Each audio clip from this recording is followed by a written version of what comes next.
Sir একবার চাপ দিতেই মা বলল, ও মা গো, মরে গেলাম গো, আমি আর পারছি না, ছাড়ুন আমাকে। হ্যালো বন্ধুরা, তোমাদের এই চ্যানেল এ স্বাগতম। আমি আজকে তোমাদের জন্য আরও একটি নতুন গল্প নিয়ে হাজির হলাম। আজকে ভিডিওটি পুরো দেখলে সবার টুনটুনি দাঁড়িয়ে যাবে। তো চলুন ভিডিওটি শুরু করা যাক। আমার নাম হলো সৌমেন, আমি এখন কলেজ এ পড়ি। আজ যে গল্পটি তোমাদের বলবো সেটা আমার লাইফ এ দেখা একটা সত্যি ঘটনা। ঘটনাটা আমার মা ও স্যারকে নিয়ে। আমি আমার মাকে অন্য সবার মতোই ভালোবাসতাম আর শ্রদ্ধাও করতাম, কিন্তু যে দিন মায়ের অন্য রূপটা দেখলাম সেদিন থেকে আমার মায়ের প্রতি সেই শ্রদ্ধাটা আর নেই। আমার বাবা কাজের সূত্রে বাইরে থাকেন, মা আর আমি কলকাতায় থাকতাম। তার আগে আমার মা এর বর্ণনাটা দিয়ে দিই। আমার মায়ের নাম সুমনা, বয়স 35, হাইট 5 ফুট 2 ইঞ্চি মতন, একটু হেলদি, গায়ের রং মোটামুটি ফর্সা। অনেকেই আমার মাকে লাইন মারার চেষ্টা করেছে, কিন্তু কেউ কোনো দিন এই ব্যাপারে সফল হয়নি। আমি যে ঘটনাটা বলবো সেটি ঘটেছিল যখন আমি ক্লাস 9-এ পড়ি। আমাকে একটা টিউশন টিচার বাড়িতে পড়াতে আসতো। তার নাম শঙ্কর, বয়স আন্দাজ 50, দেখতে বেশ লম্বা চওড়া। উনি আমাকে আর্টস গ্রুপ পড়াতেন। আমি পড়াশোনায় ভালো ছিলাম বলে আমায় খুব ভালোবাসতেন। মাঝে মাঝে বেড়াতে নিয়ে যেতেন এবং ভালো মন্দ খাওয়াতেন। আমাদের বাড়ির পাশে স্যারের বাড়ি। স্যারের একটা ছেলে ও একটা মেয়ে আছে। উনার ডিভোর্স হয়ে গেছিল, কারণ স্যার এর আগে একজন ছাত্রীকে পড়াতে যেতেন। উনি পড়াতে গিয়ে ওখানে ও ছাত্রীর সাথে লুকিয়ে লুকিয়ে খারাপ কাজ করত।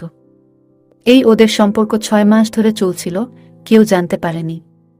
একদিন হঠাৎ ছাত্রী তার ঘরে বারবার বমি করে তার মা বাবা ডক্টরের কাছে নিয়ে যায়। ডক্টর তাদেরকে বলে যে তার মেয়ে প্রেগন্যান্ট। তখন তাদের মাথায় যেন বাজ পড়ল।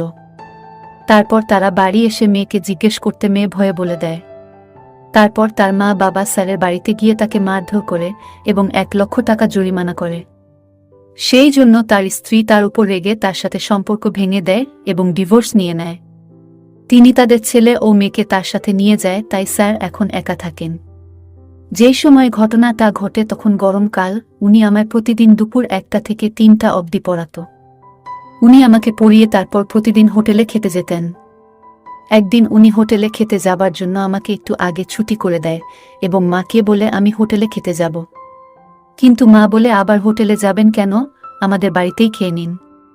স্যার প্রথমে মানা করে, কিন্তু মা জোর করায় স্যার আমাদের বাড়িতে খেলেন। এরকম প্রায় চলত। প্রতিদিন স্যার খেয়ে দিয়ে রেস্ট নিয়ে আমাদের সাথে গল্প করে আবার বিকেলে অন্য জায়গায় পড়াতে চলে যেতেন। এরকম অনেক দিন থেকে চলতে লাগলো। আমার আবার দুপুরে ঘুমানোর অভ্যাস আছে, তাই আমি গল্প শুনতাম না, পাশের ঘরে এসে শুয়ে পড়তাম। বেশ কয়েকদিন এরকম চলার পর একদিন আমার শরীরটা খুব খারাপ করে।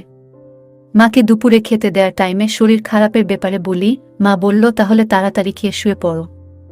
আমিও তাই করলাম, কিন্তু কিছুতেই ঘুম আসছিল না। হঠাৎ পাশের ঘরে মায়েদের গল্পের আওয়াজটা যেন কমে এলো। তখন দুপুর প্রায় 2টা বাজে।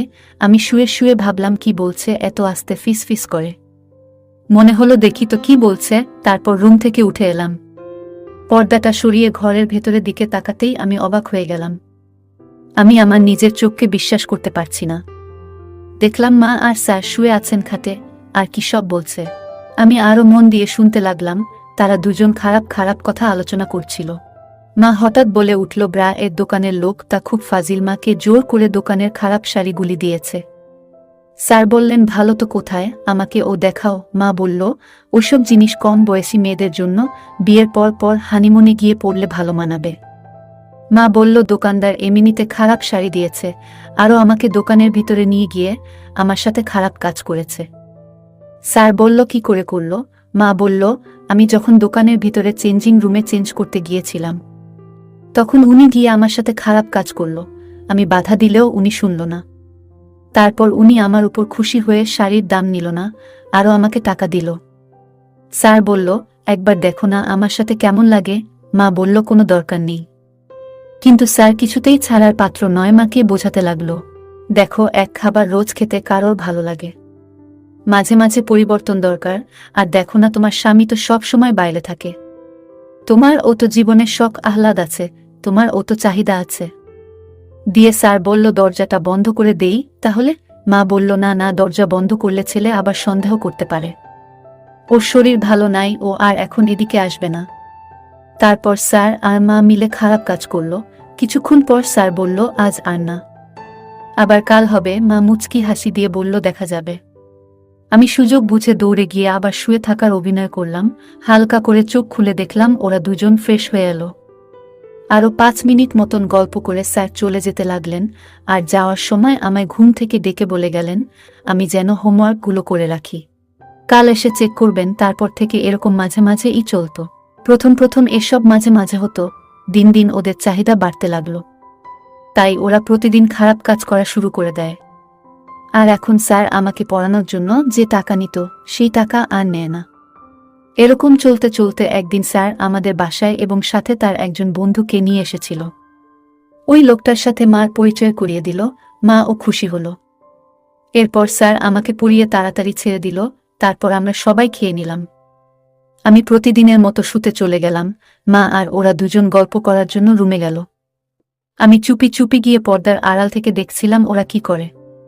ওরা রুমে গিয়ে খাটে বসল। স্যার বলল, এতদিন আমরা দুজন যা করছিলাম এখন থেকে 3 জন মিলে করব। মা একটু ভয় পেয়ে বলল, তা কি করে সম্ভব? স্যার বলল, কিছু হবে না, আমি তো আছি। মা ও লোকটাকে দেখে ভালো লেগেছিল, তাই মা আর কোনো উপায় না দেখে রাজি হয়ে যায়। তারপর মা ওদের দুজনের চাহিদা মেটায়, ওরা দুজনও মায়ের চাহিদা মেটায়। ওই লোকটি মায়ের কাজে খুব খুশি হয় এবং মাকে অনেক টাকা দেয়, এতে মা ও ভীষণ খুশি। মা একদিন স্যারকে রাতে পড়াতে আসতে বলল। স্যার রাজি হয়ে গেল। যথারীতি সন্ধে 6টায় স্যার এলো। আমি ড্রয়িং রুমে বসে বসে পড়ছিলাম। স্যার এসে ওখানে বসল। মা 2 কাপ কফি করে নিয়ে এলো। তারপর কফি নিয়ে এসে দুজনে খেতে খেতে গল্প করতে লাগলো। স্যার নানা কথায় মায়ের প্রশংসা করতে লাগলো। মা মনে মনে খুশি হলেও বুঝতে দিল না। স্যার আমাকে পড়াশোনার ব্যাপারে প্রবলেমগুলো জানতে চাইছিল বারবার। তারপর কফির কাপ দুটো মা রাখতে গেলেন, কিন্তু কিচেনে ঢুকে হঠাৎ জ্বলে পা লেগে স্লিপ করে পড়ে গেলেন। সঙ্গে সঙ্গে চিৎকার করে উঠল আর স্যার দৌড়ে গেলেন। আমি তো ভ্যাবাচ্চাকা খেয়ে গেছি। আমি বসে বসে পড়তে লাগলাম। মায়ের ওঠার মতো ক্ষমতা পাচ্ছিল না। স্যার আমার মার হাত দুটো ধরে তোলার চেষ্টা করল। তারপর স্যার মলম লাগানোর নাম করে মায়ের সাথে খারাপ কাজ করল। এইভাবে চলতে লাগলো। তারপর ক্লাস 10-এ উঠে আমি স্কুলের স্যারের কাছে টিউশন নেব বলে ওনাকে ছাড়তে বাধ্য হলাম। তারপর থেকে উনি আমাদের বাড়িতে আর কোনো দিন আসেননি। যাই হোক বন্ধুরা, আমাদের আজকের ভিডিওটি এই পর্যন্ত। ভিডিওটি সম্পূর্ণ কাল্পনিক, শুধুমাত্র আপনাদের বিনোদনের জন্য বানানো হয়েছে। দয়া করে কেউ সিরিয়ালি নেবেন না। যদি আমাদের ভিডিওগুলি ভালো লাগে তাহলে লাইক, কমেন্ট এবং শেয়ার করুন। আর সবার আগে ভিডিও পেতে আমাদের চ্যানেলটাকে সাবস্ক্রাইব করুন। সবাইকে ধন্যবাদ। বন্ধুরা, কালকে একটি দারুণ ভিডিও আসতে চলেছে, তাই সবার আগে ভিডিও পেতে চ্যানেলটি সাবস্ক্রাইব করে পাশে আসা বেল আইকনটি অন করে দিন।